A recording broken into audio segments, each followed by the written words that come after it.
Meu nome é Elter Jerônimo Luiz Barcelos. Eu nasci no dia 30 de setembro de 1936, lá na cidade de Belo Horizonte, capital de Minas Gerais.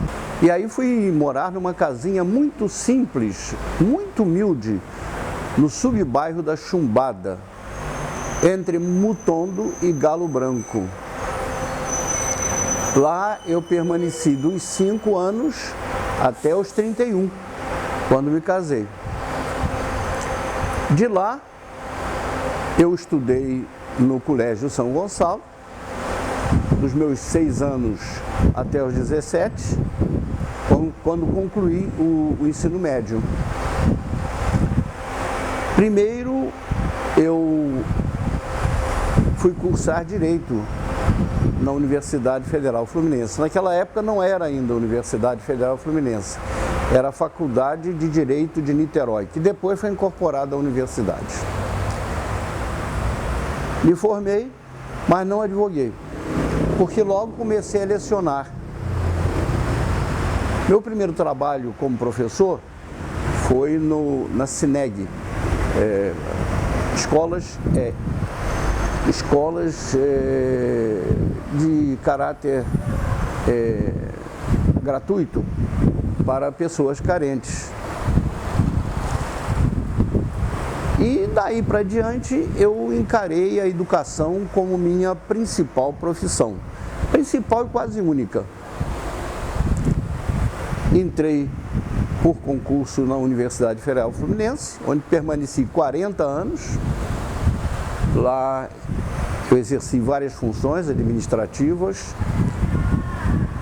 chefe de departamento, vice-diretor de faculdade, vice-diretor de centro e diretor de centro de ensino universitário. E também, ao mesmo tempo, a partir de 1961, eu adquiri o Colégio São Gonçalo, que era o mais antigo estabelecimento de ensino médio da cidade, tradicional mesmo, e onde eu havia estudado. No colégio eu fiquei até 2004. No mesmo ano em que eu adquiri o colégio, eu fundei o Instituto Cultural Brasil-Estados Unidos, que é um estabelecimento que ensina idiomas aqui em São Gonçalo. Lá eu estou há 55 anos. E hoje a minha principal função é a de diretor do ISAT. O ISAT é Instituto Superior Anísio Teixeira. É uma faculdade do Instituto Cultural Brasil-Estados Unidos. Hoje eu trabalho muito em atividades voluntárias. Sou do Rotary Club de São Gonçalo há muitos anos. Trabalhei no CVV, que é uma instituição de prevenção ao suicídio, e também trabalho na Agenda 21, que é um programa de desenvolvimento de atividades sustentáveis. Escrevo, ainda dou aulas, palestras e vou vivendo a vida. Eu tenho apenas 2 filhas. Ambas foram geradas do meu casamento com Gília Moreira Franco Barcelos. O grande amor da minha vida, realmente. Fui casado com ela há 40 anos, mas depois ela resolveu pedir o divórcio e eu aceitei. As minhas 2 filhas são Virgínia Maria e Silvia Helena. A Virgínia é a mais velha, é atriz, é produtora também de teatro, canta, dança, e ela trabalha muito com cinema e teatro, não gosta de televisão. O que a tira, sem dúvida alguma, da popularidade que os atores de televisão desfrutam. A outra, Silvia Helena, é doutora, ela e o marido, pela Universidade de Princeton em Economia, e trabalha atualmente na Califórnia, na Universidade do Sul da Califórnia, que é uma grande universidade. São o meu orgulho. Eu me dou com elas muito bem, embora, em relação à mais velha, haja sempre uma dificuldade de relacionamento, muito mais por parte dela do que por minha parte, porque ela me contesta sempre. A outra, Silvia, é muito carinhosa, extremamente gentil, uma pessoa que tem um relacionamento maravilhoso. Então, essas são as minhas duas joias preciosas hoje. A Silvia me deu agora meu primeiro neto, que é o Benjamin, que tem 1 ano e 1 mês, né? E já está andando. Para ele, eu acabei de escrever um livro que estava interrompido, que é uma cronologia da minha família, A Ausência de Anita. Anita foi minha mãe, que morreu com 49 anos e cuja morte teve repercussões profundas em mim e nos meus irmãos. Eu nasci numa família humílima, muito pobre. Meu pai era um ferroviário que ganhava um salário pequeníssimo e a minha família era grande. Nós éramos 6 filhos homens. Então, eu vejo na minha própria família o papel da educação. Eu fiz 2 graduações, depois fiz 2 mestrados e no exterior, na Universidade de Georgetown, eu fiz o meu doutorado. Consegui praticamente alcançar tudo aquilo que eu visava alcançar. Os irmãos meus que não estudaram tiveram uma vida muito ruim, medíocre. Ficaram viciados em tóxico e em álcool e morreram muito mal, sofrendo bastante. Os meus irmãos que estudaram, eu tenho mais 2 irmãos que têm graduação, um deles em odontologia e o outro é professor e é formado em direito. Esses estão bem. E tem um que só ficou no ensino médio, mas que é um excelente comerciante. Esse se deu bem graças ao seu dom de ser um bom comerciante, saber manipular o dinheiro e fazer negócio. Agora, eu vejo que a educação marca muito a pessoa e que é o único caminho dos carentes para alcançar uma ascensão social e uma vida, digamos, confortável. Acho que no Brasil, infelizmente, a educação dos pobres não tem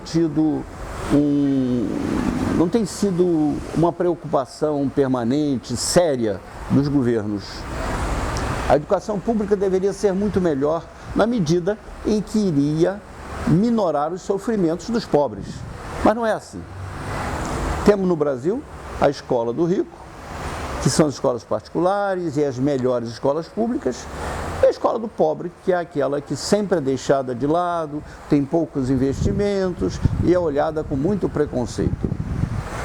Por isso eu alego o seguinte: o Brasil não é uma democracia, porque a democracia é aquele regime político que dá a todos as mesmas oportunidades a partir do início da vida. Ou seja, a partir do processo educativo. Não é? Se nós separamos as pessoas naquelas que têm as melhores escolas e nas que têm as piores, nós não somos uma democracia. Nós somos uma democracia de mentira. Não é? Então, eu acho que no Brasil nós deveríamos encarar com mais seriedade esse problema da educação, sobretudo dos carentes. Quando a presidente Dilma disse que ela iria bancar um programa chamado A Pátria Educadora, eu fiquei muito feliz. Lamentavelmente, no futuro, eu constatei que aquilo eram meras palavras, parole, parole, parole. Meras conversas fiadas de político. E isso me entristeceu muito, porque eu amo esse país e amo esse povo. Eu poderia viver tranquilamente no exterior, mas eu optei por viver aqui. E não só aqui, como aqui em São Gonçalo, que é uma cidade pobre, onde eu convivo com gente pobre, com gente como eu fui um dia, e para a qual eu gostaria que houvesse um futuro muito melhor.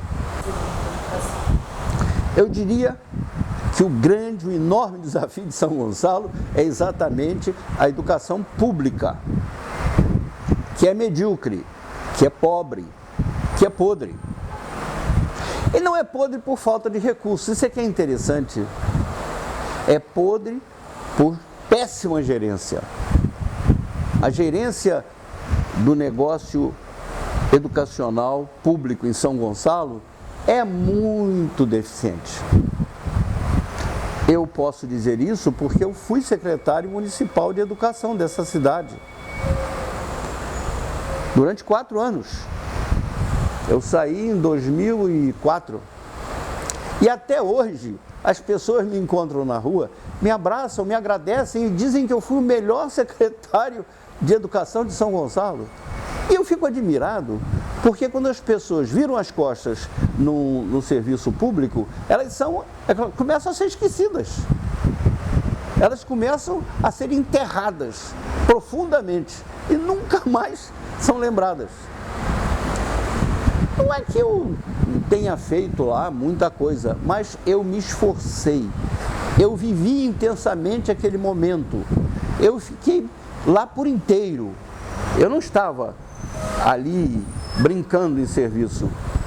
Eu me dediquei profundamente e esses 4 anos foram muito felizes na minha vida, porque eu pude fazer muita coisa pela educação da cidade. Muitos projetos até hoje estão lá sendo de alguma forma desenvolvidos. Então, eu acho que se em São Gonçalo nós investíssemos melhor no processo educativo, sem dúvida alguma esse povo teria condições de evoluir muito mais. Eu lancei, na época, lá na Secretaria Municipal de Educação, um programa que eu acho muito interessante, que é a universalização da educação infantil. Ou seja, colocar numa escola de primeira, em tempo integral, todas as crianças de 0 a 5 anos, com excelentes creches e jardins de infância. Eu tenho certeza que esse programa, uma vez implantado, ele serviria como uma espécie de trampolim para uma melhor educação fundamental, média e superior. Porque aquele que se acostumasse com uma excelente escola não iria depois se satisfazer com uma escola medíocre. Ele iria reclamar uma escola melhor. E isso seria uma revolução em termos educacionais que iria beneficiar, sobretudo, o carente. Não desista do seu sonho. Atrelhe o seu sonho à mais distante estrela e corra atrás. Você pode. Você pode ser uma pessoa melhor. Você pode trabalhar por um mundo melhor, desde que você acredite no seu sonho e o realize, ou tente realizá-lo, se não na sua plenitude, pelo menos na sua maior parte. Então eu diria isso. Eu quero agradecer a vocês por me dar essa oportunidade, tão rara hoje em dia, de falar para um público grande, um público que está na mídia, não é? E poder levar as minhas ideias, um pouco da minha vida e, sobretudo, essa mensagem de crença profunda na educação para essa gente toda. E essa palavra de estímulo. Não fique triste porque você é pobre. Eu também fui um dia. Não é? Enfrente a sua pobreza. Não baixe a cabeça. Não baixe a sua autoestima. Vá em frente, lute. Curve-se sobre os livros, sente-se nas cadeiras das escolas e você vai ser, sem dúvida alguma, um grande sucesso. Graças a você e à educação.